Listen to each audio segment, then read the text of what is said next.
সতত যুক্তা যে ভক্তস্তাং পর্যুপাসতে যে চক্ষুষ্করং অব্যক্তং তেষাং কে যোগবিত্তমা। কলিপাবন অবতার শ্রী শ্রীকৃষ্ণ চৈতন্য মহাপ্রভু প্রেম পরতত্ত্ব সীমা স্বভজন বিভাজন সর্বপ্রয়োজন অবতার সার শিরোমণি শ্রী শ্রী শচীনন্দন নদিয়া বিহারী গৌর হরি প্রেম চিন্তামণি দাদা শিরোমণি অভিন্ন চৈতন্য তনু পরম কারণী পরম দয়াল অক্রুত পরমানন্দ পতিতের বন্ধু শ্রী শ্রী নিতাই চাঁদের মহানুকম্পায় শ্রী শ্রী গান্ধার বিকা গিরিধারী অহৈতুকী করুণায় ঋতুরাজ বসন্তে শ্রী গোবিন্দ মাসিস্থ শ্রী শ্রী সীতানাথ আগ্রায় তৃতীয় দিবস ব্যাপী ভাগবতীয় সুধা যজ্ঞের অমৃত যজ্ঞের এবং ভুবন মঙ্গল বিশ্ব পাবন শ্রী শ্রী হরিনাম সংকীর্তন যজ্ঞের এই পরম আয়োজন, সেই পরম আয়োজনে হরিকথার তৃতীয় দিবসীয় হরিকথার শুভারম্ভে প্রারম্ভে জীবন সর্বস্ব জীবন ধন প্রাতঃস্মরণীয় পরম বন্দনীয় অস্মদীয় শ্রীগুরুপাদ পদ্মে পরার্ধ কোটি দণ্ডবত প্রণতি সমাগত ভগবত ভক্তগণ, বৈষ্ণবজন, সাধুজন, কথাপ্রেমিক অনুরাগী সত্রীমণ্ডলী, শ্রদ্ধাশীলা ধর্মশীলা কল্যাণিয়া দেবী মূর্তি মাতৃগণ, সকল ভক্তচরণে সশ্রদ্ধ দণ্ডবত প্রণতি।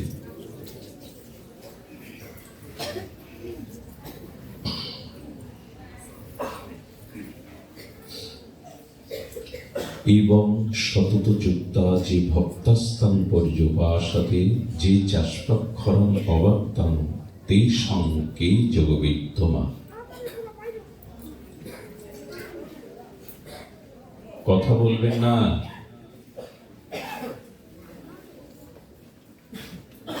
অর্জুন শ্রী ভগবানের কাছে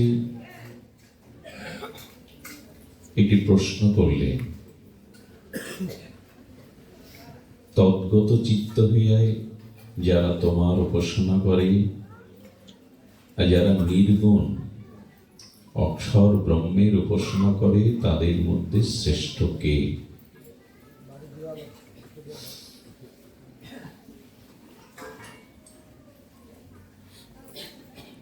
প্রশ্নটা এমন, যদি আপনাকে বলা হয় আপনার দুই চোখের মধ্যে শ্রেষ্ঠ কে, কি বলবেন?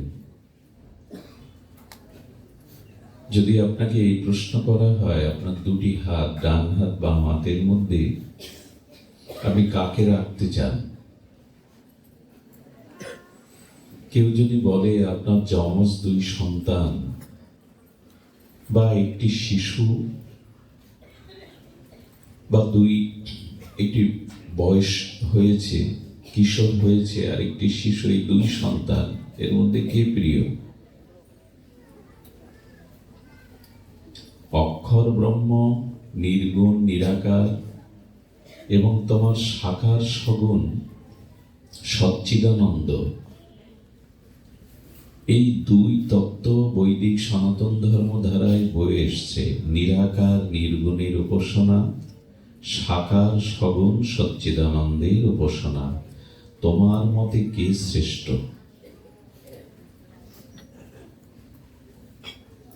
ভগবান প্রশ্ন ভালোবাসেন, জিজ্ঞাসা ভালোবাসেন। আমাদের মাঝে আর জিজ্ঞাসা নাই,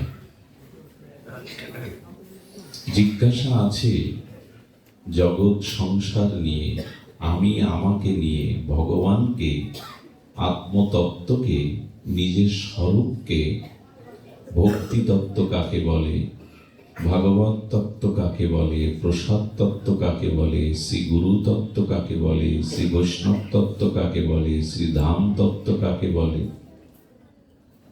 এই জাতীয় জিজ্ঞাসা প্রায় কমে গেছে। জিজ্ঞাসা যেমন আত্মজিজ্ঞাসা, তত্ত্ব জিজ্ঞাসা যেমন কমে গেছে, তেমন প্রকৃত শ্রবণেরও মানুষও কমে গেছে। প্রকৃত শ্রবণের মানুষ আমরা শুনতে চাই না দুটি কারণে। মানুষ ভগবত তত্ত্ব যথাযথ শ্রবণ করতে চায় না দুটি কারণে। একটি কারণ কর্ণের ব্যাধি, অনেক জন্ম কানে হরিকথা ভগবত কথা যায়নি, প্রবেশ করেনি। বিষয় কথা, সাংসারিক কথা, পরনিন্দা, পরচর্চা, এই কথায় যেতে যেতে কান আর হরিকথা নিতে পারে না। এই এক কারণে কর্ণে হরিকথা যায় না। আর কারো কানে যদি শ্রবণ শক্তি কমে যায়, ব্যবস্থা করা যায়, অপারেশন করা যায়, ব্যাটারি লাগানো যায়, তার কানে গিয়ে জোরে জোরে কথা বললে শুনতে পায়, এও এক উপায়। আর এক কারণে মানুষ ভগবত কথা শুনতে চায় না, সেই কারণটা, সেই ব্যাধিটা হলো অহংকার। আমি কম বুঝি, আমি কম জানি, বসে বসে শুনতে হবে, আমার বিদ্যা বুদ্ধি নাই। এই দুটি কারণে হরিকথা, ভগবত তত্ত্বকথা, আত্মসাক্ষাৎকার কথা মানুষ শুনতে চায় না। আসে অনেকেই, কেমন মেলা বসেছে, কেমন বক্তা এসেছে, একটু ঘুরতে আসে, দেখতে আসে। কারণ এখানে এলে কেন মানুষকে বলতে হবে আপনি কথা বলবেন না, শান্ত থাকুন? এটা তো শান্ত হওয়ার জায়গা, তা আমরা হতে পারি না প্রায়শ। এই জন্য জিজ্ঞাসু ভক্ত আজ কমে গেছে। কে আমি? আমার দুঃখ কেন? আমার প্রকৃত কল্যাণ কি? উপাসনা তত্ত্ব কি? আত্মতত্ত্ব কি? ভক্তি তত্ত্ব কি? নাম তত্ত্ব কি? শ্রী গুরু তত্ত্ব কি? শ্রী বৈষ্ণব তত্ত্ব কি? এসব জিজ্ঞাসা করি। তো আমরা শ্রী অর্জুন তৃতীয় পাণ্ডব এখানেই প্রশ্ন করে বললেন, এই বং সতত যুক্তা যে ভক্তস্তং পর্যুপাসতে। সতত যুক্ত হয়ে তোমার উপাসনা যারা করে আর নির্গুণ নিরাকারের উপাসনা করে, তাদের মধ্যে কে শ্রেষ্ঠ? যোগবিত্তমা বলো। আগেই বলেছি, আপনার একটি শিশু পুত্র আছে আর একটি কিশোর বা যুবক পুত্র আছে। কার এটা? তো ভগবান যেন উত্তর দিচ্ছেন যে এই দুই পুত্রের মধ্যে যদি মাকে বলা হয়, মা তোমার এই যুবক পুত্র আর এই শিশু পুত্র, এই দুইয়ের মধ্যে তোমার প্রিয় কে? মা কি বলবে জানেন?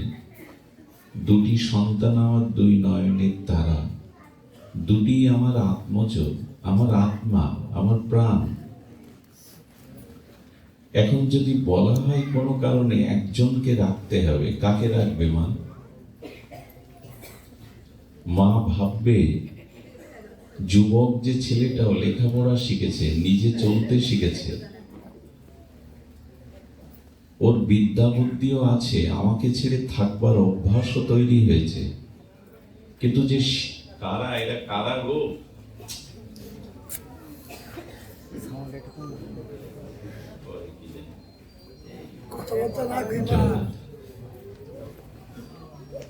তো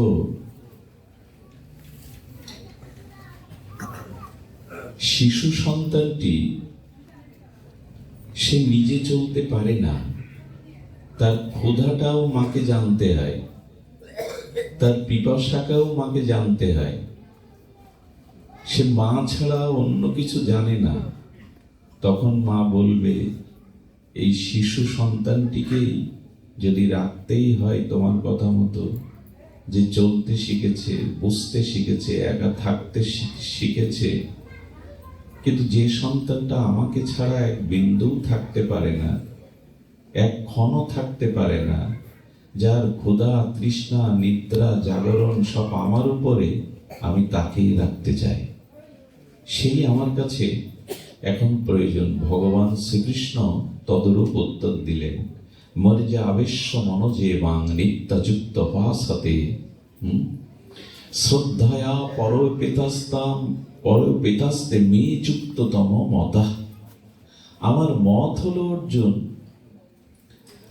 মর্যা আবেশ্য মনোজীবান, যিনি মন প্রাণ ওই শিশুর মতো মাকে দিয়ে দিয়েছে, আমার চরণ ছাড়া জানে না, আমার নাম রূপ লীলা ছাড়া অন্য কিছু ভাবে না, যার ভালো মন্দ সমস্ত কর্ম আমাকে সমর্পণ করে দিয়েছে, সরল হৃদয়ে সে শুধু আমাকেই চায়। মর্যা আবেশ্য মনোজেবাং নিত্য যুক্ত পাশাতে। ভগবান বলছেন, শ্রদ্ধায়া পরপেতাস্তে মে যুক্ততম মাতা।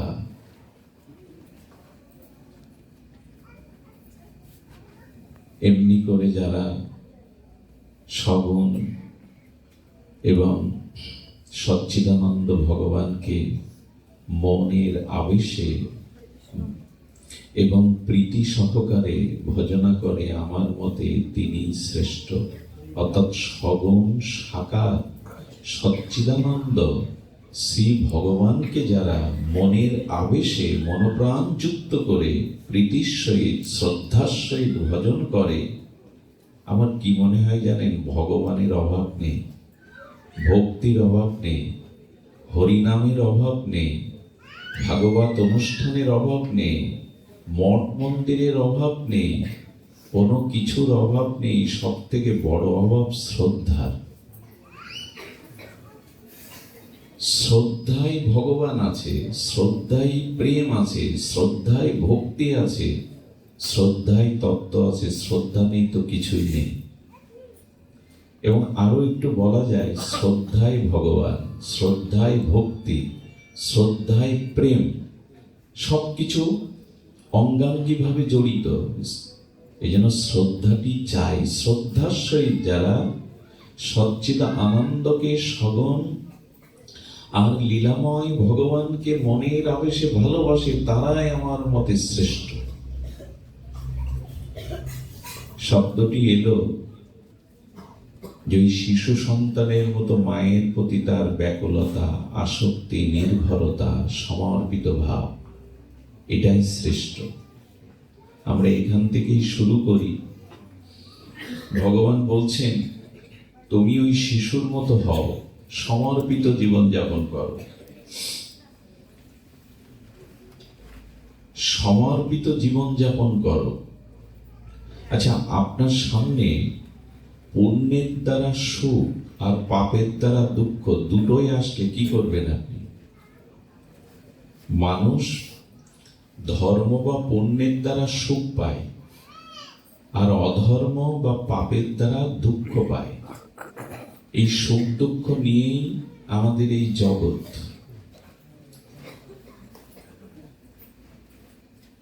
এখানে শীতের সাথে বসন্ত, দিনের সাথে রাত্রি, আলোর সাথে অন্ধকার, এখানে ফুলের সাথে কাঁটা, সবকিছুই দুনিয়া। এই জন্য দুনিয়া। এখন পাপ এবং পূর্ণ, এর দ্বারা সুখ এবং দুঃখ আমাদের সামনে আসছে। কর্তব্য কি? পাপও ফুরায় না, কিছু কিছু পুণ্যও করি। এই পাপ পুণ্য চক্রে কোটি কোটি জন্ম আসা যাওয়া করছি।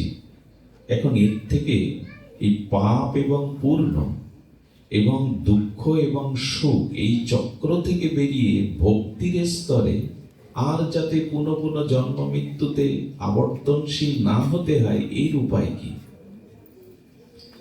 পূর্ণ আছে তো সুখ আসবে, পাপ আসে তো দুঃখ, জরা ব্যাধি আসবে, কষ্ট, এই নিয়েই তো চলছে অনাদিকাল।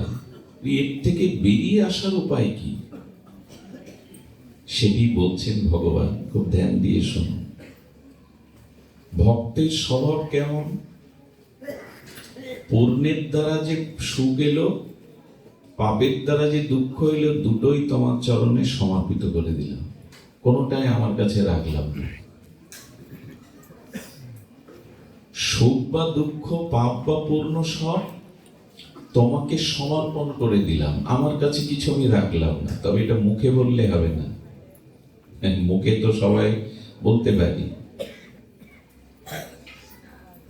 হারমোনিয়াম দিন এখানে সারে গামা পাদা নিচা সবাই বলতে পারবে, বাজাতে বলুন।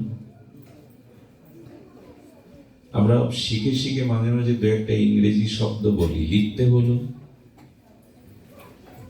তাদিন নিন না, নাতিন তিন না, এটা বল, মুখে বলুন। তবলা দিন, আমরা প্রায় বলি সঁপে দাও, সমর্পণ করে দাও, আত্মসমর্পণ করো, এটা মুখে বলার বিষয় না। এটা আন্তরিক ভাবে যদি যথার্থ রূপে যদি সমর্পিত হতে পারেন, তাহলে কি হবে? আহা, খুব মূল্যবান, খুব মার্মিক বিষয়। এই যে সমর্পণ, এই যে ভগবানকে সমর্পিত করা, তখন এই পাপ পুণ্য যত সুখ দুঃখের ফল ভক্তকে ভোগ করতে হয় না, ভারটা তখন ভগবানের উপরে চলে যায়।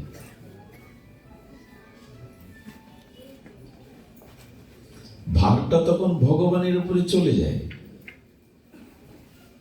কিন্তু অর্পণ করা হলো সারাটা জীবন তো আমি আর কার, এগুলো বন্ধ করুন। কি অবস্থা! সারাটা দিন, সারাটা জন্ম ধরে বলে গেলাম আমি আমার, আমি অমুক, আমার স্ত্রী, আমার পুত্র, আমার ঘর, আমার বাড়ি, আমি আমার। এই তো আমাদের গান, এই তো আমাদের ধ্রুব সঙ্গীত। সারা জীবন বলে গেলাম আমি আমার, এটাই তো জঞ্জাল। এই আমি আমার বাদ দিয়ে যদি বলতে পারি কৃষ্ণ আমি তোমার, সব জঞ্জাল যায়। কিন্তু বলে কজন? বললেও আন্তরিক ভাবে কজন বলি আমরা?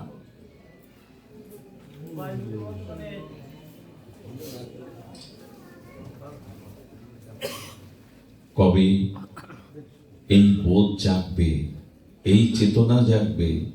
যদি দিতে পারেন, ভগবান কি বলছেন দেখুন, যেহেতু সর্বাণি কর্মাণি ময়ি সন্ন্যস্য মৎপরহা।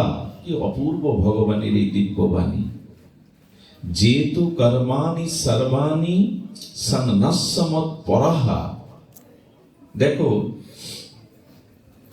অনন্য নৈব যোগেন মাং ধ্যায়ান্তে উপাসতে। এভাবে যদি উপাসনা করতে পারো, কিভাবে? না অন্য অন্য ভাবনা, অন্য চিন্তা না করে কি করো? যেহেতু সর্বাণি কর্মাণি ময়ি সন্ন্যস্য মৎপরহা। সর্বকর্ম এবং কর্মের ফলাদি আমাকে অর্পণ করে আমা পরায়ণ হও। আমা পরায়ণ হও, মৎপরহা, আমা পরায়ণ হও। তাতে কি হবে জানেন? যদি এভাবে সর্বস্ব আন্তরিক ভাবে দিতে পারেন, ভগবান কি বলছেন? তেষ মহং সমদ্ধুত্তা মৃত্যু সংসার সাগর ভবামিন চিরাৎপট্ট মজ্জাবেশিত চেতসাম। আহা, যদি সর্বস্ব আমাকে দিতে পারো, তবে আমি কথা দিচ্ছি, নিশ্চিত কথা দিচ্ছি, নিঃসংশয় চিত্ত হয়ে বলছি, যেদিন এই মৃত্যু সাগরের কূলে এসে দাঁড়াবে, আমি নৌকা থেকে, তরণী থেকে নিজে নেমে দুহাত বাড়িয়ে তোমাকে আমার তরণীতে তুলে পার করে দেব। আমি কথা দিলাম, আমি কথা দিলাম। ভবাবিনা চিরাৎপট্ট মজ্জাবেশিত চেতসাম।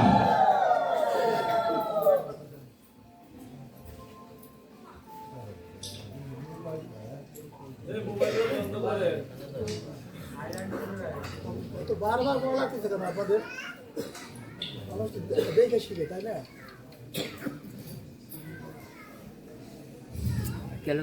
কম বেশি হচ্ছে। ভগবান বলছেন নিঃসংশয় চিত্ত থাকো। তুমি আমাকে সমর্পণ করলে মৃত্যুর সময় যদি আমাকে স্মরণ করার শারীরিক মানসিক সক্ষমতা না থাকে, আমি তোমার হৃদয়ে বসে তোমার হয়ে নাম করিয়ে নেব। আমি কথা দিচ্ছি। ভবামি না অচিরাৎ পার্থ। অচিরাৎ শব্দটা দিয়েছে, দেরি করব না, আর তোমাকে এই অভিশাপময় সংসারে জন্ম মৃত্যু চক্র ভোগ করতে হবে না। এটা মৃত্যু সংসার সাগরের কূলে আমাকে সমর্পণ করে দাঁড়াও, আমি দুহাত বাড়িয়ে বুকে টেনে নিয়ে তরণীতে তুলে তোমাকে অচিরাৎ পার করে দেব। এ কথায় ভরসা এলো? এ কথায় আমাদের ভরসা এলো কি? আসলে কি আর এই মরজগতে এভাবে ভোগ করতাম?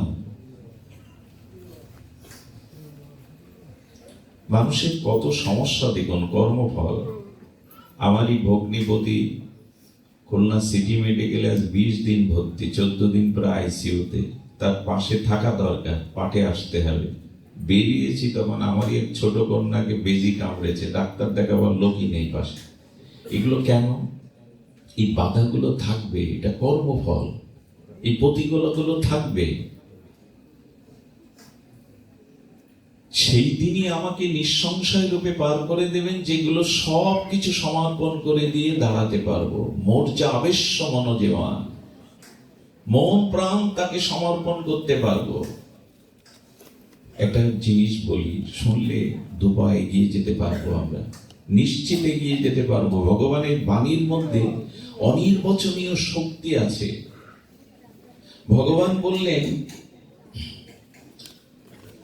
যেহেতু সর্বাণি কর্মাণি ময়ি সন্ন্যস্য মৎপরা। কেন কর্ম সমর্পণ করতে হবে? কেন সর্বস্ব সমর্পিত হতে হবে? কেন বলে এছাড়া তোমার হাতে কোনো উপায় নেই। আমাদের হাতে অন্য কোনো উপায় নেই ভগবানের চরণে নিজেকে সমর্পণ করা ছাড়া। কোনো উপায় নেই, বলো না। কোনো উপায় আমাদের হাতে নাই। শরণ নিতেই হবে, সমর্পিত হতেই হবে। ভগবান বলেছেন, অহংকারে যদি আমার কথা না শোনো, বিনাশসী, অবশ্যই বিনাশ প্রাপ্ত হবে।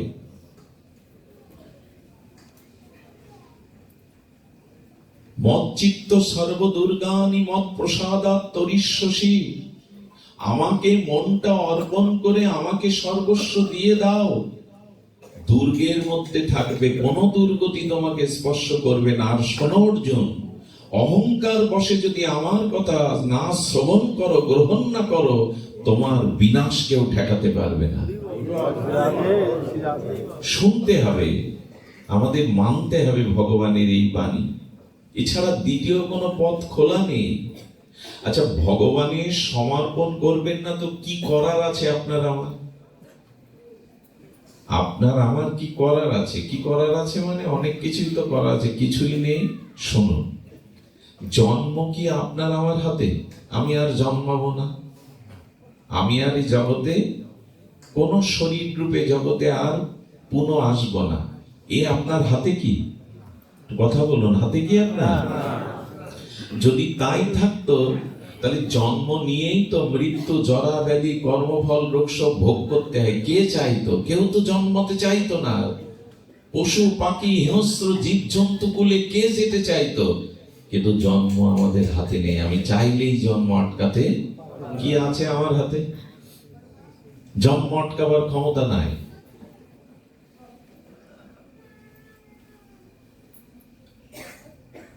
শুধু জন্ম না, কোনো কিছুই আপনার আমার হাতে নাই।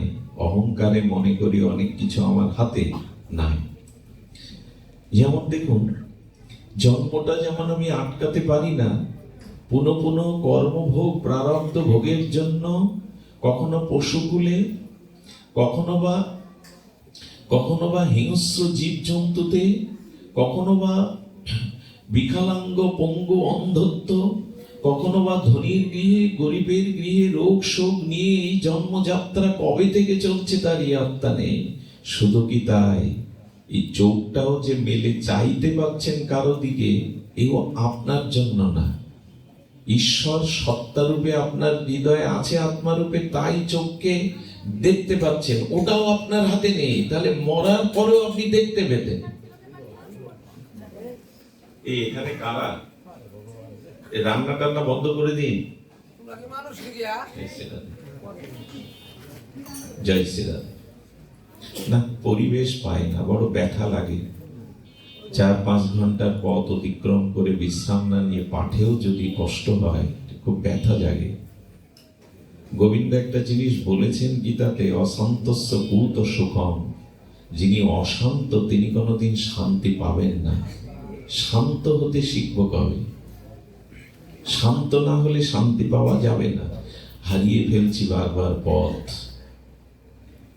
ফিরে আসি, এই যে আমি আমার জিহ্বা দিয়ে, কণ্ঠ দিয়ে দুটো ভাগবত বাক্য উচ্চারণ করছি, এও আমার হাতে নাই, এটাও তার হাতে। আত্মা আছে তাই কথা বলছে, মৃত ব্যক্তি কথা বলতে পারে না। আপনি কর্ণে হরিকথা শ্রবণ করছেন, এও আপনার হাতে না, এও তার হাতে। তিনি শোনাচ্ছেন আত্মারূপে হৃদয়ে বসে, তাই শুনছেন। কি করার আছে আপনার আমার বলুন? কিচ্ছু করার নেই। কিন্তু অহংকারের বেলায় আমি আমার যায় না, সব আমি আমার। ব্যাধিটা এখানে, সমস্যাটা এখানে। আপনার আমার কিছু করার নাই। আপনি সূর্য উদয় করাতে পারবেন? সূর্যের উদয় আপনার হাতে?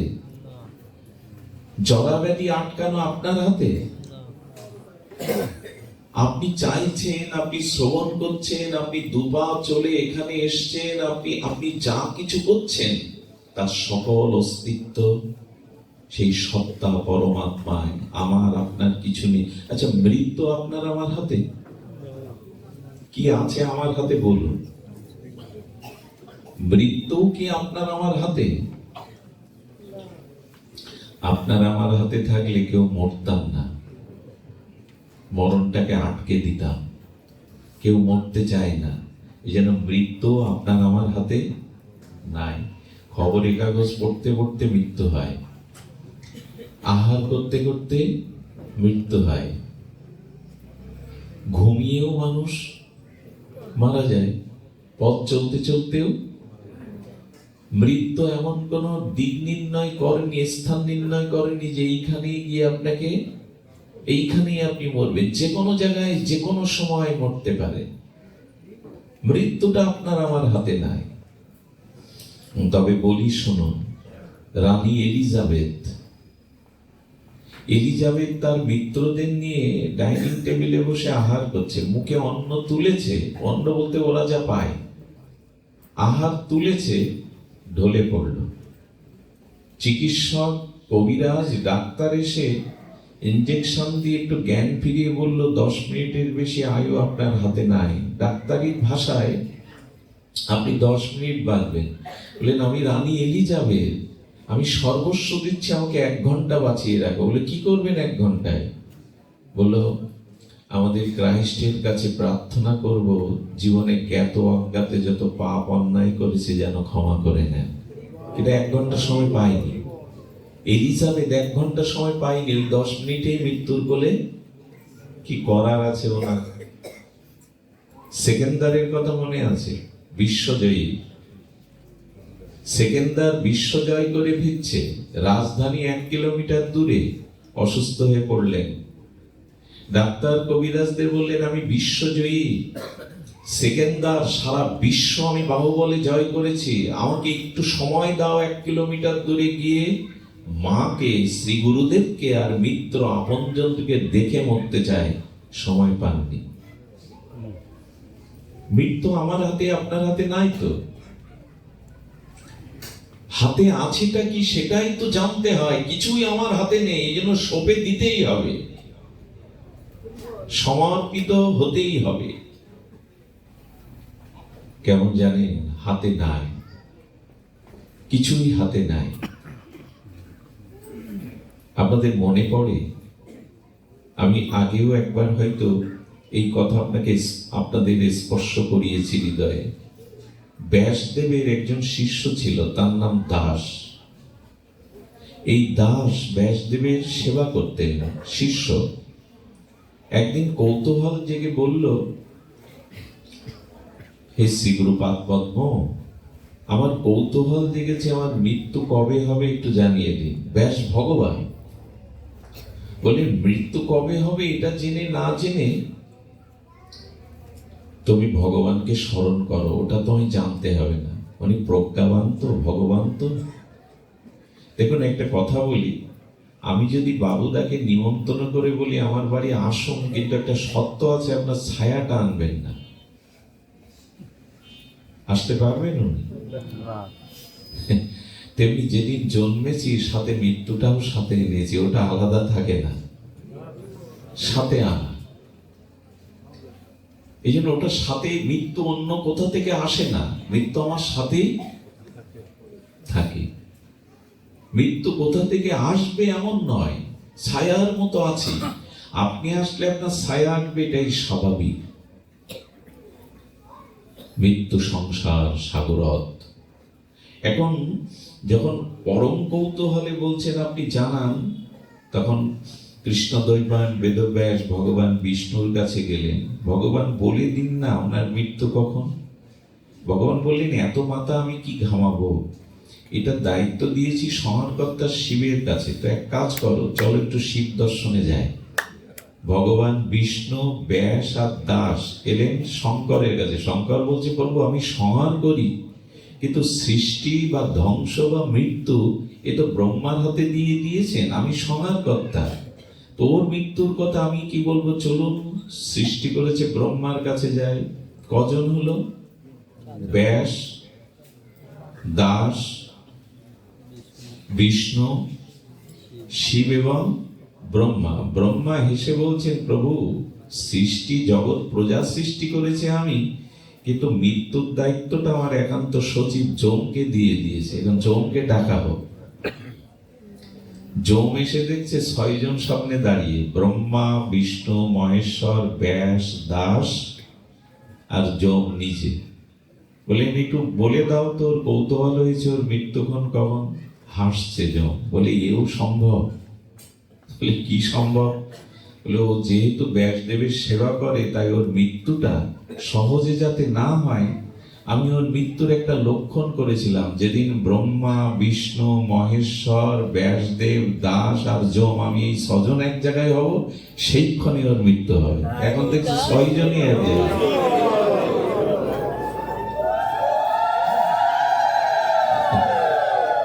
বলছেন, এই 6 জন এক জায়গায় হওয়া সম্ভব না। সব সময় এই 6 জন এক জায়গায় একবার দিও, ভালো করে সময় একবার উল্লেখনী, ভাগবতে একবার দিলেই হয়। অন্য সময় 7 বার 3 বার দিও নিয়ম, এখন একবার দাও। তো বলছেন এই 6 জন এক জায়গায় হওয়া সম্ভব না, কিন্তু ওর মৃত্যু এখন। আরেকটি ঘটনা আপনাদের হৃদয় স্পর্শ করবে, মৃত্যু আমাদের হাতে নাই, স্পর্শ করবে বলছে এই জন্য। একবার যমরাজ বারাণসীতে ভগবান শঙ্করকে দর্শন করতে, প্রণাম করতে এসেছিলেন। যখন এসেছেন তখন ভগবান শঙ্করের মন্দিরের সামনে দেখছে গরুর দাঁড়িয়ে, গরুর ভগবানের বাহন। বলে, আপনি এখানে? বলে, ভগবান বিষ্ণু এসেছেন ভগবান শঙ্করের সাক্ষাৎকারে। বলেন, বাহ, এসেছি শিব দর্শনে, এখন 2 ভগবান দর্শন হবে, বিষ্ণু আর শিব একই সাথে দর্শন, খুব ভালো কথা। উনি যখন মন্দিরে প্রবেশ করছেন তখন ছোট একটা পাখির দিকে তাকিয়ে যম মহারাজ হেসেছেন। এখন যম যদি কারো দিকে তাকিয়ে হাসে, তার মন ভালো থাকে? মৃত্যুর কাল রূপ দেবতা যম হাসলে পাখিটা ভয়ে গিয়ে তাড়াতাড়ি চরণে পড়েছে গরুরে। আপনি ভগবানের বাহন। যম আমাকে দিকে হেসেছে মানে আমার প্রাণের ভয় করছে, নিশ্চয়ই আমার মৃত্যু যোগাচ্ছে, আপনি আমাকে এখান থেকে সরান। গরুর বললেন, আমার পিঠে ওঠো।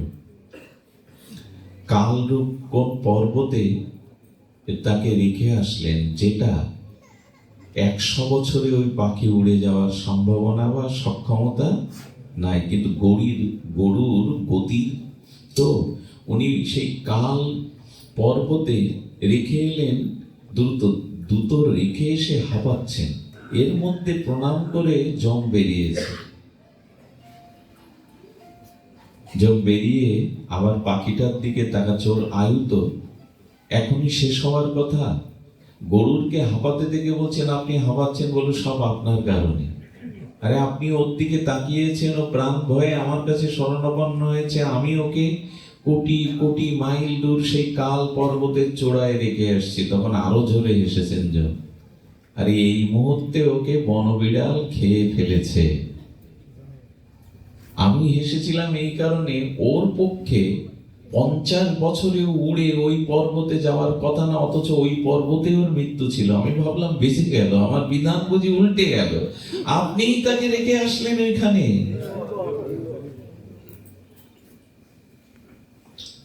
আমি আইসিইউ এর সামনে 10 দিন বসেছিলাম, ক্যাবিন থাকে না, সেখানে ডেলি 2-4টে মানুষকে মরতে দেখেছি, তাদের আপনজনদের কষ্ট যন্ত্রণা দেখেছি। মাঝে মাঝে আমি পাঠে বলতাম, হাসপাতালে যাবেন, ছোটখাটো নরকের একটা পরিচয় মিলবে ওখানে। এই দেহের গতি কি, সেটা বলতে বলতে আমার ভাগ্যেও ভগবান সেই বিধানটা মনে হয় লিখেছেন, পড়ে আছি। তো সেখানে দেখছি যে মৃত্যু লাইফ সাপোর্ট থেকেও কেউ কেউ বেঁচে চলে যাচ্ছে, হাসি মুখে, সম্ভাবনা থাকতেও কেউ চলে যাচ্ছে। আমাদের হাতে নাই তো, আছেটা কি আমাদের হাতে তাই বলুন।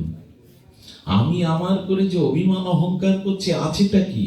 একটা ভূমিকম্পই যথেষ্ট এক মুহূর্তে সব শেষ করে দিতে। এখানে মনে রাখলে হবে না, এখানে তো আমরা সবাই সাধু ভদ্র, এগুলো ব্যবহারিক জগতে স্মরণ করতে হবে।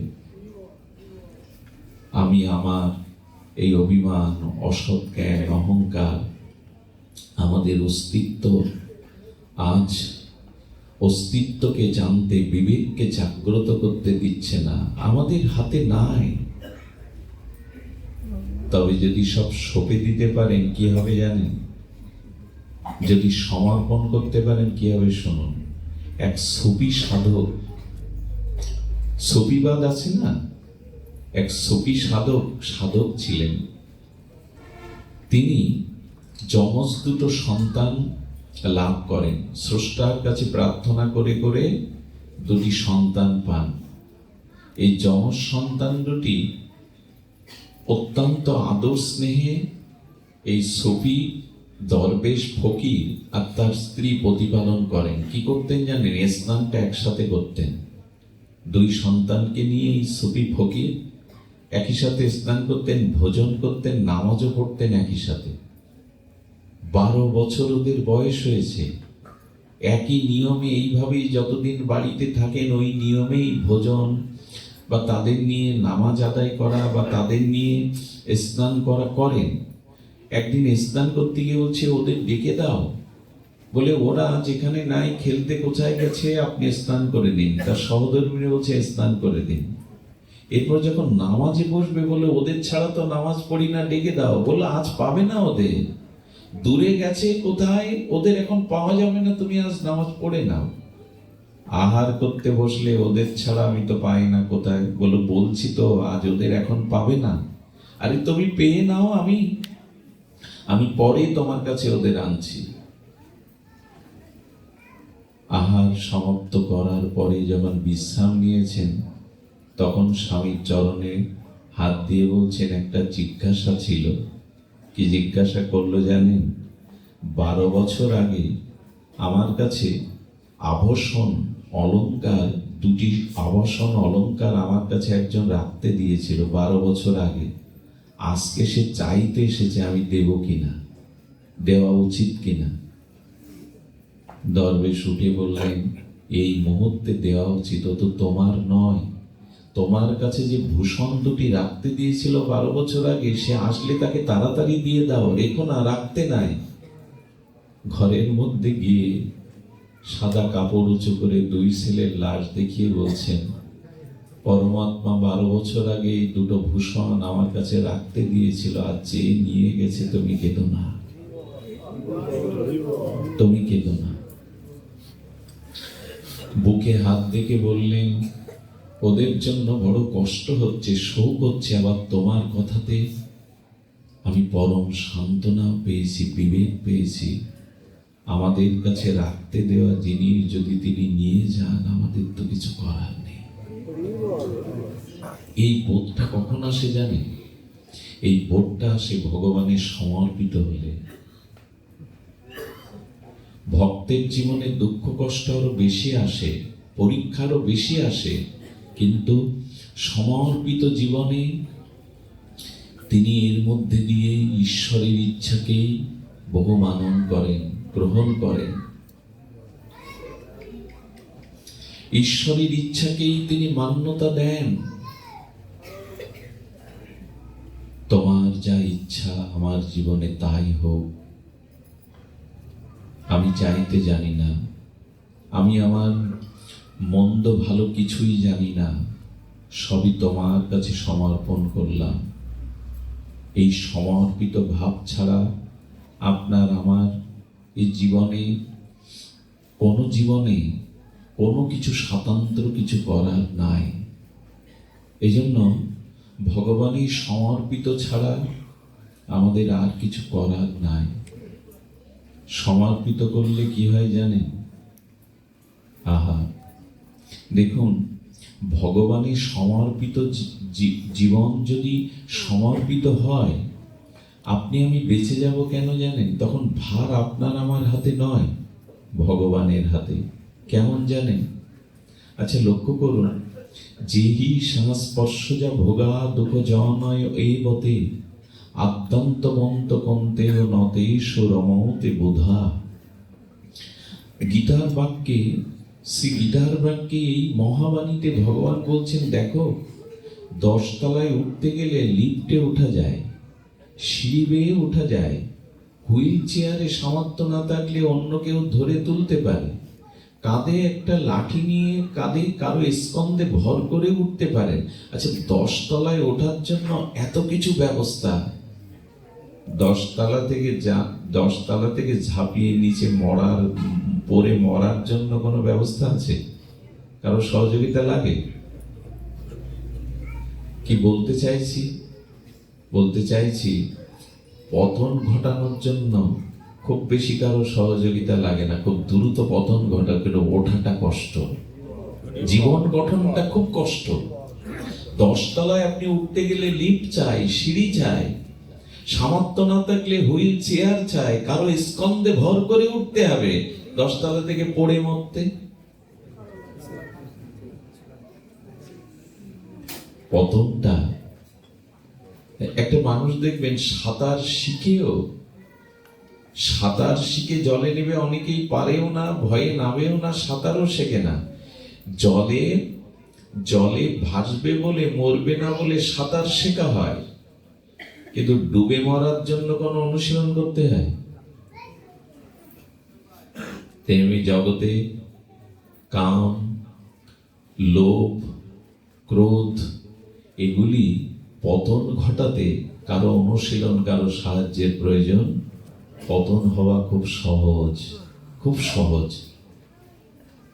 যে হি সংস্পর্শজা ভোগা দুঃখ জন, যাদের ভাগবত জ্ঞান হয়, শ্রী গুরু কৃপা লাভ করে ভজন সাধন করে যাদের আধ্যাত্মিক জ্ঞান বা বিবেক জেগে যায়, তারা বুধ মানে জ্ঞানী, তত্ত্বজ্ঞানী, তারা ওই পতনের পথে আর পা বাড়ায় না। তারা পতনের পথে আর পা বাড়ায় না। আর কত পতনের পথে যাব।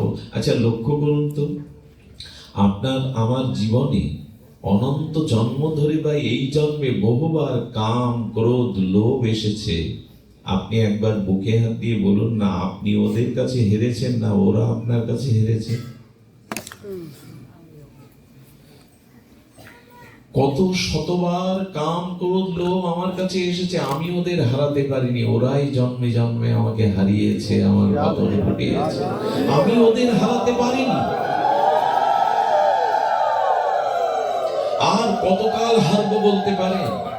আর কতকাল পতন হব বলতে পারেন? আমি জিততে পারিনি, আমি ওদের কাছে বারবার হেরেছি, পতন হয়েছি। সমর্পিত না হলে জেতা যাবে না। ভগবত চরণে সমর্পিত না হলে, বিবেক চৈতন্য না জাগলে সমর্পিত হওয়া যাবে না। সমর্পিত না হলে কাম ক্রোধ লোভ এদের হাত থেকে নিষ্কৃতি নাই। এদের কাছে বারবার পরাজিত হয়েছি, গ্লানি পেয়েছি, অধঃপথে গেছি, নিজের এই মনুষ্য জীবনটাকে বিবেক প্রদান জ্ঞান প্রদান জন্মটাকে শেষ করে দিয়েছি, শুধুমাত্র এদের কাছে জিততে পারিনি। জিতা যাবেও না। কেন যাবে না জানেন? ভগবত শক্তি ছাড়া এদের কাছে কেউ জিততে পারে না। ভগবত শক্তি ছাড়া যেটা যায় না। মনে পড়ল শ্রীধাম বৃন্দাবনে অরিন্দম সুন্দর মদন মোহন শ্রী গোবিন্দের কাছে কামদেব এসেছে। কাম, এই প্রাকৃত মদন কাম আসতে পারে না, কিন্তু গোবিন্দ ভাগবতে আমাদের এই লীলার দ্বারা এই শিক্ষা দিচ্ছে, কাম এসে অদ্যত্ব প্রকাশ করছে। কাম কি বলছে জানেন? আমার থেকে বড় বীর, আমার থেকে শ্রেষ্ঠ এই জগতে আর কেহ নাই। ভগবানের সামনে কাম অদ্যত্বপূর্ণ বাক্যে বলছেন, আমি পৃথিবীতে সবাইকে পরাস্ত করেছি, সবাই আমার কাছে হেরে গেছে। ছোট কীট পতঙ্গ থেকে শুরু করে সমগ্র মনুষ্য সমাজ থেকে শুরু করে যক্ষ রক্ষ রাক্ষস দেবতা কিন্নর গন্ধর্ব, এমনকি ভগবান শুনবেন আমি যোগী ঋষি মুনি কাউকে ছাড়েনি, সবাই আমার কাছে পরাজিত হয়েছে। এই ইতিহাস আপনাদের জানা।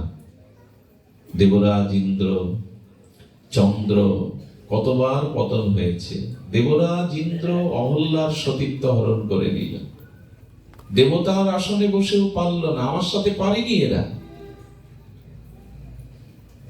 সৌভরি মুনি শ্রীধাম বৃন্দাবনে কালীয়হরদের 10,000 বছর জলের নিচে জলস্তম্ভন বিদ্যার দ্বারা জলের তলে, আচ্ছা জলের তলে 10,000 বছর তপস্যা করা যাবে? বলে জলস্তম্ভন বিদ্যা জানতেন। অক্সিজেন নিয়ে যেমন জলের ভেতরে ডুবুরিরা যায়, উনি যোগবিদ্যার দ্বারা 10,000 বছর চোখ বন্ধ করে বৃন্দাবনে কালীয়হরদের নিচে তপস্যা করেছে। 10 বছর পর চোখ মেললেন, চোখ মেলেই দুটো মাসের রমণ ক্রিয়া দেখে ভেতরে কাম জেগে গেল।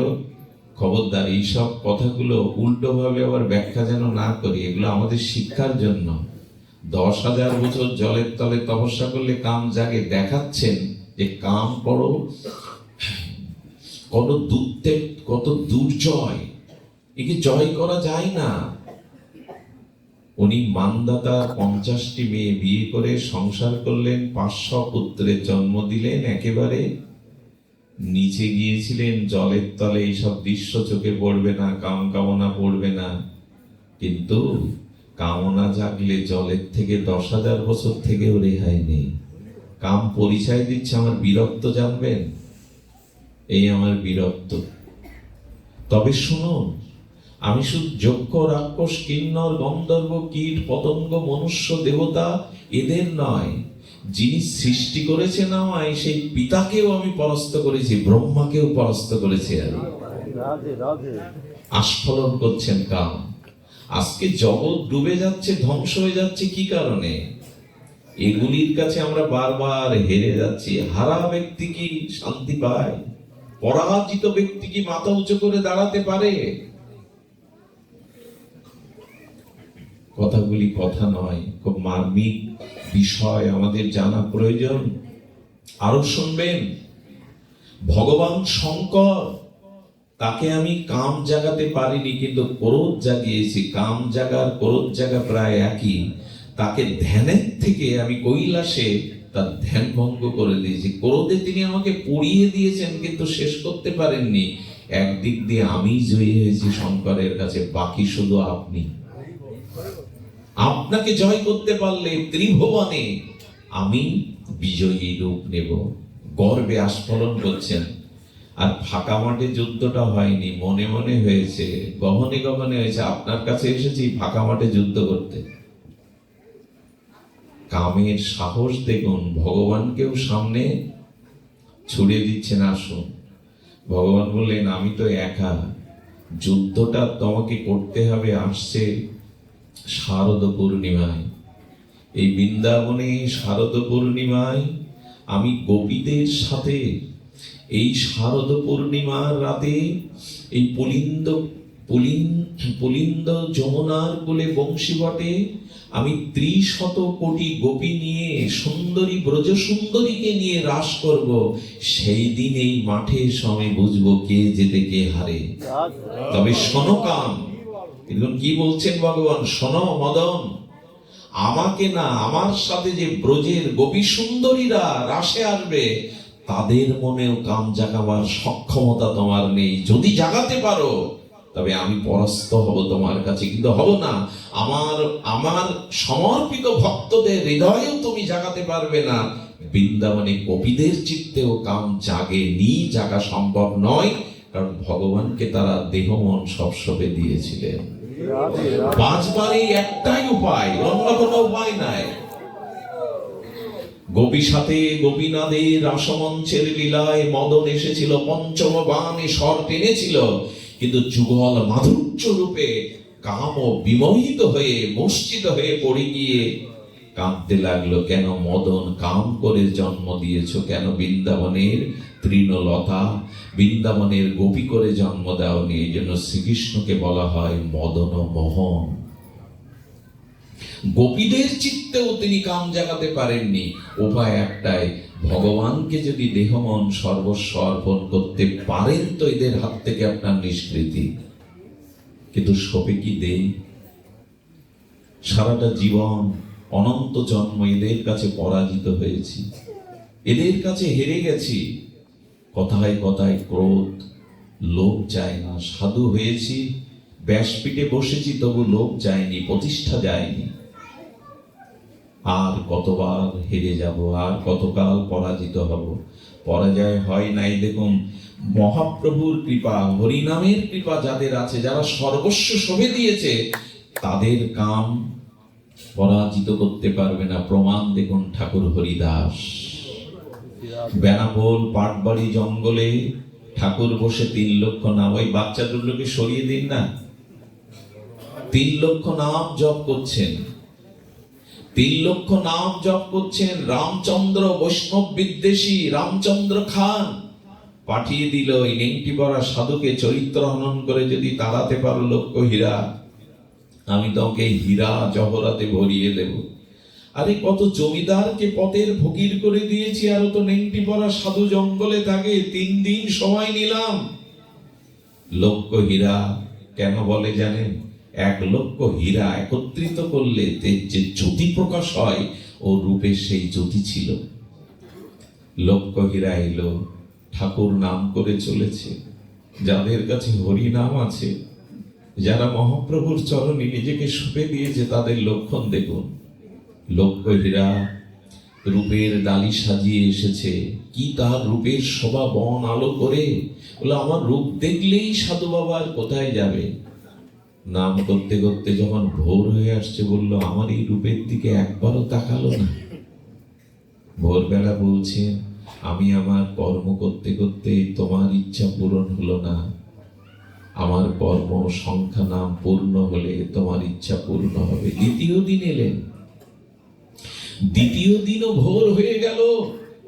লক্ষ হীরাকে জঙ্গলের মধ্যে একা পেয়েও ঠাকুর হরিদাসের নাম প্রাণ মন ওদিকে যায়নি। মহাপ্রভুর নাম আর মহাপ্রভুর কৃপা সাথে আছে বলে। তৃতীয় দিন লক্ষ হীরা মনে করল, তাই তো আমি এই অলংকার পরে সুসজ্জিতা হয়ে শালাঙ্কারা করে যাই, সাধুর মনে এত কিছু ভালো লাগে না, আর সব অলংকার খুলে ফেলবো। আজ গেরুয়া রঙের গৌরিক রঙের শাড়ি পরবো, যেটা ওনার পছন্দ, আর একটু তিলক নেব, গিয়ে তুলসীকে প্রণাম করব, দেখি আমাকে কি করে এড়ায়। 2 দিনেই তার চিত্ত পরিবর্তন হতে শুরু করেছে। সাধু সঙ্গ ছাড়া কৃপা হয় না। 3য় দিন গিয়ে যেই গিয়েছে, তুলসীকে প্রণাম করেছে, সঙ্গে সঙ্গে বলছে, 2 দিন ফিরে গেছো, তোমার কষ্ট হয়েছে, আজ সন্তানাম পূর্ণ হলেই আমি তোমার বাসনা পূর্ণ করব। তুমি কি উদ্দেশ্য এসেছে শুনবো। নাম করতে করতে নাম প্রভুর কাছে বলছে, প্রভু, হে নাম প্রভু, ও আসেনি, তুমি আমাকে পাঠিয়েছো, ওকে পাঠিয়েছো আমার কাছে। তবে আমার কোনো জন্মের যদি কোনো সাধনা থাকে, তুমি ওর চিত্তকে শুদ্ধ করে দাও। কোন শুদ্ধ ভক্ত যদি আপনার জন্য প্রার্থনা করে ভগবানের কাছে, এটা মঞ্জুর হয়ে যায়। ভগবানের কোন প্রিয় ভক্তের আবেদন নিবেদন অশ্রু সজল নয়নে জানালে ভগবানের আসন কেঁপে ওঠে। ভোরবেলা বিবাহবরী সমাপ্ত প্রায়, পূর্ব দিগন্ত আলোয় উদ্ভাসিত হয়েছে, সাথে সাথে লক্ষ্য হীরার চিত্তে কামনা বাসনা দুর্বাসনাও। এই হরিনাম আর ঠাকুরের কৃপায় সেই অন্ধকার দূর হয়েছে। ভোরবেলা লক্ষ্য হীরা অনুভব করলো, সারা জীবন নেচেছি, গেয়েছি, পরের সর্বনাশ করেছি, কাউকে আনন্দ দিতে পারিনি, নিজেও আনন্দ পাইনি। ঠাকুর হরিদাসের চরণে পড়ে বলছেন, ঠাকুর, তোমার নামে এত আনন্দ, এত প্রেম, দাও আমাকে আশ্রয় দাও, আমাকে আশ্রয় দাও। ওঠ মা, ওঠ, কৃষ্ণই তোকে পাঠিয়েছে। আমি ভেবেছি এই স্থান পরিত্যাগ করব, কিন্তু কাকে দিয়ে যাব এই বেনাপোলের জঙ্গল, এই মাধবী লতা কাকে দিয়ে যাব? যা, এই চিকরো চাচরো কেশ, আর মেয়ে ছেলের যদি চুল ফেলতে বলা হয়, চুল ফেলে পাপের অর্থগুলো দিন দুঃখী ব্রাহ্মণকে দান করে চলে আয় এক কাপড়ে।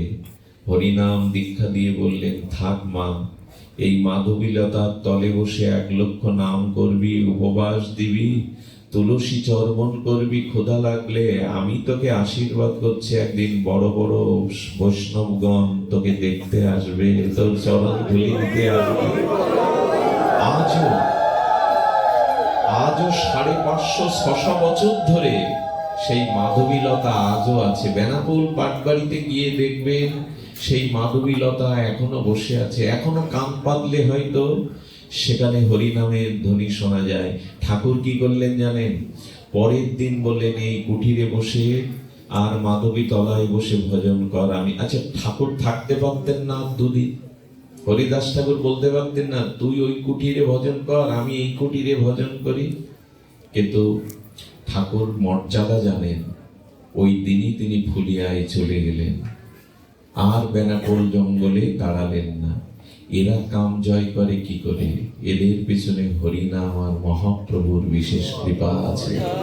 আপনি আপনার শক্তিতে পারবেন না, দেবতা যজ্ঞ রক্ষও পারেনি তো আপনি, আমি তো সামান্য কীট। ভগবানের বিশেষ কৃপা ছাড়া এর হাত থেকে নিষ্কৃতি আমাদের। এজন্য হরিনামকে, সাধু সঙ্গকে আর ভগবানের চরণে আমি আমারকে পরিত্যাগ করে সমর্পিত হন, তাহলেই না তিনি কৃপা করে রক্ষা করবেন, তাহলেই না একটা গতি আমাদের হবে। এমনি এমনি পারবো না আমরা। আর একদিনের ঘটনা, আমার সৌভাগ্য হয়েছিল কিছুদিন আগে স্থানটা যাওয়ার। এটা নদিয়ার মধ্যে ফুলিয়া গ্রাম, গঙ্গার তীরে। আজ এই ফুলিয়া ঠাকুর হরিদাসের স্মৃতি বিজড়িত, লীলা বা স্মৃতি বিজড়িত এই স্থান। এখানে আমাদের কীর্তিবাস, তারও জন্মভূমি। সেই ষোলধনী গঙ্গার তীরে স্রোতস্বিনী প্রবহমান গঙ্গার তীরে ফুলিয়ার নিভৃত জঙ্গলে বসে ঠাকুর হরিদাস নাম করে। ওইখানে বসে বসে মহাপ্রভুর চরণ চিন্তা করতে করতে 3 লক্ষ নাম করে। 2-4 মরমী ভক্ত ঠাকুর,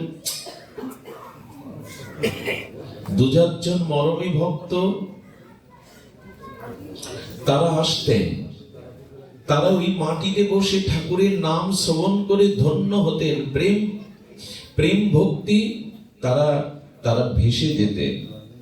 বললেন, ও ঠাকুর, আর বুঝি তোমার এখানে এসে আর এই মধুর হরিনাম শ্রবণ আমাদের ভাগ্য নেই? বলে, কেন গো?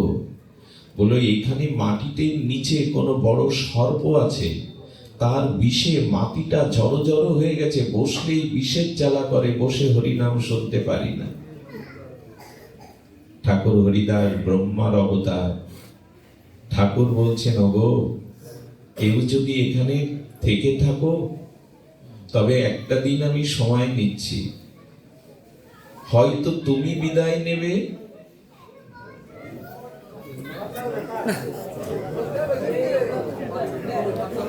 হয়তো তুমি বিদায় নেবে, না হলে তুমি যদি না চলে যাও, আমি তোমাকে কষ্ট দেব না, তোমার আশ্রয় কেড়ে নাও না, আমি কাল সকালে এখান থেকে অন্য জায়গায় চলে যাব।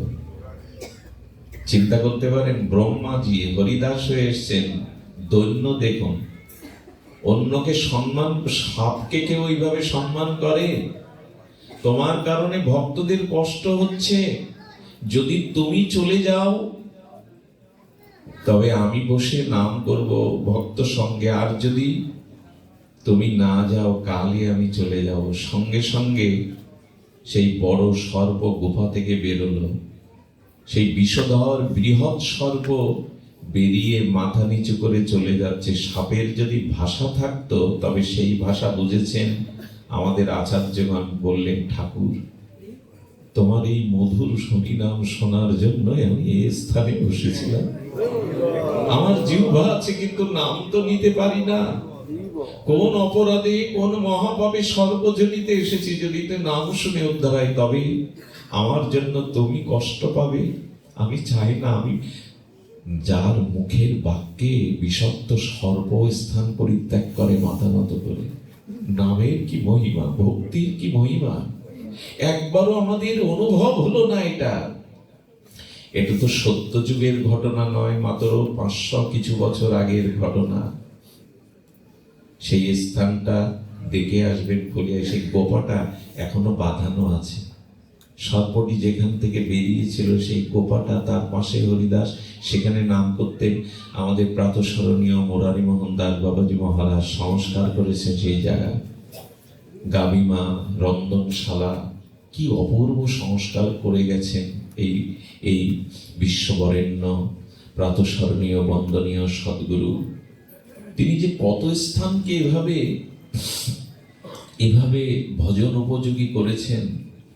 সর্প চলে গেল, যেন বলে গেল, ঠাকুর, এ জন্মে তো হরিনাম নিতে পারলাম না, সর্বজীব ভাই, আশীর্বাদ করো যেন মনুষ্য জন্ম নিয়ে হরিনাম করে উদ্ধার হতে পারি। যার মুখের কথায় সব চলে যায়, সর্ব বিদায় নেয়। এই শক্তি কখন আসে? কারণ হরিদাস ঠাকুরের জীবনে সর্বস্ব সমর্পিত করেছিলেন। ঠাকুর হরিদাস সংসার ছেড়ে চলে গিয়েছিলেন কেন জানেন? একটা ভাগবত মন্ত্রে। সেই মন্ত্রটা হলো, যার কেহ নাই তুমি আছো তার। আমার পিতা নাই, মাতা নাই, ভ্রাতা নাই, সংসার নাই, কেউ নাই, কিন্তু এইটুকু জানি, যার কেহ নাই তুমি আছো তার। যার কেহ নাই তুমি আছো, এই ভরসাটুকু আমাদের নাই। একটি কথা বলি, কেউ কারো নয়, একমাত্র ভগবান ছাড়া, শ্রী গুরু ছাড়া আমাদের আপনজন কেউ নাই। এই সংসারটা বড় স্বার্থের। এখানে দেওয়া নেওয়ার, এখানে নিঃস্বার্থ ভালোবাসার আশ্রয়ে একমাত্র তিনি ছাড়া আর কেহ নাই। এই জন্য ভগবান বলেছেন, তমেব শরণাঙ্গস্য সর্বভাবেন ভারত। সর্বভাবে আমার শরণ নাও, মামেকং শরণাং ব্রজ। এই সংসার বড় বিচিত্র মায়া দ্বারা। এখানে আমি ছাড়া তোমার আপন কেহ নাই, ব্যথা কেউ নিতে পারে না। এই জন্য সব থেকে কষ্ট হলো, সুর দিয়েছ তুমি, আমি তোমার গান তো গাইনি। দেহ দিলে তুমি, সদ্গুরুদেব দিলে তুমি, কিন্তু তোমার ভজন হলো না। সুর তুমি দিয়েছ, কিন্তু তোমার গান গাওয়া হলো। ভজনের দেহ দিয়েছ, অথচ ভজন হলো। কি জবাব দেব বলতে পারেন তার কাছে? কি দেবতাদেরও দুর্লভ এই ভূমিতে জন্ম দিলেন, অথচ ভজন না করে ভোগ কামনা বাসনার কাছে হেরে গিয়ে বারবার এই অভিশাপ ভোগ করছে। ভগবান বলছেন, যারা তত্ত্বজ্ঞ বুধগণ তারা এই ভুল আর করে না। ন তেষু রমতে বুধা, এই জ্ঞানী তত্ত্বজ্ঞ ভগবৎ চরণ আশ্রিতগণ এই ভুল করবে না। তারা আর এই ধ্বংসের পথে, এই বারবার গ্লানির পথে, অভিশাপের পথে যাবে না। ওখানে সরোধনী গঙ্গার তীরে পূর্ণ পূর্ণিমার চাঁদের বিকিরণে মায়া দেবী মোহিনী রূপ ধরে ঠাকুর হরিদাসের সামনে নুপুর পায়ে রুনুঝুনু করে হাঁটছেন। দেখি ঠাকুরকে বশ করা যায় কিনা। আচ্ছা, ব্রহ্মা পরাস্ত হয়েছিলেন, কিন্তু সেই ব্রহ্মা যখন হরিদাস হয়ে এলেন তখন পরাস্ত করতে পারছে না। কারণ কি? হরিদাসের জীবন সর্বস্ব গৌর চরণে সমর্পিত, সর্বস্ব সমর্পিত। তুমি ছাড়া যে মোর কেহ নাই। মহাপ্রভু যখন লীলাচলে চলে যাবে সন্ন্যাসের পরে, তখন হরিদাস পেছনে দাঁড়িয়ে বলেছিল, লীলাচলে চলিলে তুমি মোর কোন গতি, লীলাচলে যাইতে মোর নাহিক শকতি। তুমি ছাড়া যে আমার গতি নাই। জল ছাড়া তো মাছ বাঁচে না ঠাকুর, তোমার চরণ ছাড়া যে আমার আশ্রয় নাই। এইভাবে যদি কেউ হরিদাসের মতো সমর্পণ করতে পারে, কি হলো? মায়া দেবী 3 দিন ধরে ভোলানোর চেষ্টা করলেন, কিন্তু হরিদাসকে নড়াবে কে? তার হৃদয়ে তো চৈতন্য দেব বসে আছেন। হরিনাম যার আছে তার অনিষ্ট কে করবে? হরি শব্দের 2 অর্থ, অনেক অর্থের মধ্যে মুখ্য 2 অর্থ। হরি শব্দের বহুত অর্থ, 2 মুখ্যতম। সর্ব অমঙ্গল হরে, প্রেম দিয়ে হরে মন। যেই হরি বলবেন, যেই ভগবানের নাম নিবেন, সেই সর্ব অমঙ্গল মন থেকে হরণ করে নিয়ে আপনার মন হরণ করে ওখানে প্রেম বসিয়ে দেবেন ভগবান। হরি শব্দের বহুত অর্থ, 2 মুখ্যতম। সর্ব অমঙ্গল হরে, প্রেম দিয়ে হরে মন, প্রেম দিয়ে দেবেন। কিন্তু হরি বললাম কই? যা বললাম তা কপটতা করে, লোক দেখাতে। নিভৃতে ঠাকুর হরিদাস নাম করে চলেছে। মায়া দেবী মোহিনী রূপে জগৎকে ভুলিয়েছে, ব্রহ্মাকেও পরাস্ত করেছে, কিন্তু একবারও আমার দিকে তাকালো না, মোহিত হলো না। কে ইনি? মায়া দেবী পরাস্ত হয়ে পরাজয় স্বীকার করে চরণে পড়ে বললেন, ও ঠাকুর, আমি আগে নাম পেয়েছি, কিন্তু তোমার হরি নামের কি মহিমা। আমি মোহিনী রূপ ধরে 3টি দিন এই জঙ্গলের মধ্যে গঙ্গার তীরে তোমার মন ভোলানোর চেষ্টা করেছি, কিন্তু তুমি একবারও ফিরে তাকালে না।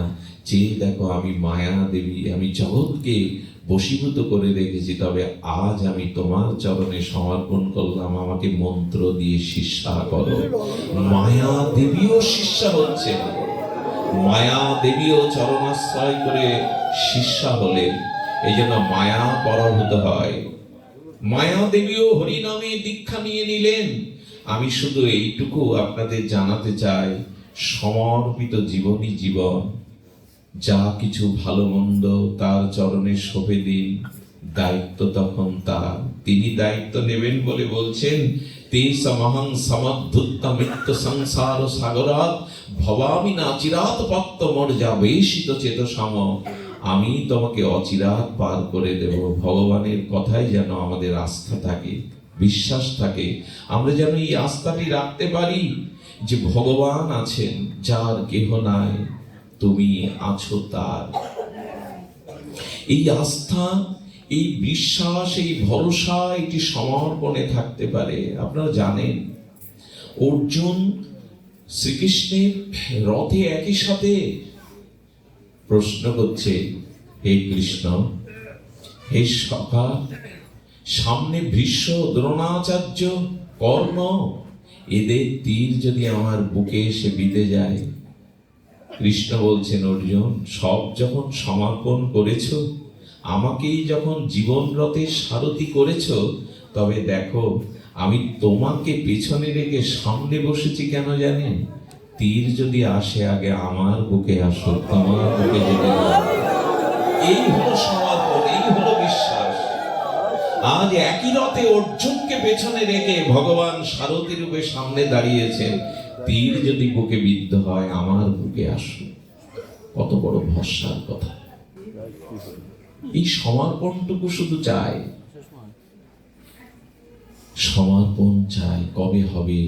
গীতা হলো গীতাটা ভালো করে পড়তে হয়, দেখতে হয়। এটি সমর্পণের শাস্ত্র। মামেকং শরণাং ব্রজ, আমার শরণ নাও। আহন্তং সর্ব পাপেভ্য মোক্ষায় সামম মা শুচ, আমার চরণে শরণ নাও। সুধীবৃন্দ, অর্জুন তবু বলেছিল, যদি যদি তোমার আগে আমি চলে যাই কুরুক্ষেত্রের রণাঙ্গনে। শ্রীকৃষ্ণ দুটি হাত ধরে আর অর্জুনকে বলেছিল, অর্জুন, কথা দিলাম তোমার আগে আমি যাব, আমার আগে তোমায় যেতে দেব না। অর্জুনের আগে কৃষ্ণ ভগবান অপ্রকাশ হয়েছিলেন, অর্জুন পরে কথা রেখেছিলেন। তিনি কেউ কথা জগতে না রাখলেও ভগবান কথা রাখেন। অর্জুনকে যেতে দেননি। আমার বলবার অভিপ্রায়, আসুন আমি আমার এই অভিমান ত্যাগ করে, আমিত্ব ত্যাগ করে গৌর গোবিন্দের চরণে আমরা নিজেদের সমর্পণ করি। এই সমর্পিত জীবনই হলো প্রকৃত জীবন। না হলে এই পাপ পূর্ণ দ্বারা সুখ দুঃখের এই চক্রার অভিশাপ চক্র হতে আমরা বেরোতে পারবো না। আমাদের হাতে কিছু নাই। এই জন্য বিল্লমঙ্গল ঠাকুর ব্রজের পথে উঠে আর ভগবানের সামনে হাত বাড়িয়ে দিয়ে এই একটাই সুরে গেয়েছিলেন, আজ আমাদের বিশ্রাম কথা এই সুরটাই, এই সঙ্গীতের শব্দটাই যেন আমাদের হৃদয়ে সর্বদা অনুরণন হয়, গীত হয়, সঙ্গীত হয়ে বেজে ওঠে। সেই কথাটি বড় মার্মিক। আমার হাত ধরে তুমি নিয়ে চলো সখা, আমি যে পথ চিনি না। আমার হাতটা তুমি ধরো। আমি অনেকবার তোমার হাত ধরতে চেষ্টা করেছি, কখনো কখনো ধরেছি, কিন্তু ছেড়ে দিয়েছি জগতের মোহমায়ায়। এবার তুমি আমার হাতটা ধরো। তুমি ধরলে আর ছাড়াবার সম্ভাবনা নেই। আমি পথ চিনি না, আমি আমার গন্তব্য জানি না। আমার হাত ধরে তুমি নিয়ে চলো সখা, আমি যে পথ চিনি না। আজ এখানে আসবার মতো পরিস্থিতি নয়, তবু আমাদের ফরিদপুরের বাবুদা আপনারা প্রাণ থেকে ভালোবাসেন, তো তাদের কথা উপেক্ষা করতে পারিনি। আপনারা সকলের মঙ্গলের জন্য আলাপ প্রার্থনা করবেন, যেন সকলের মঙ্গল হয়, সকলেই শান্তি এবং ভগবত চরণে সমর্পিত হয়। এইটুকু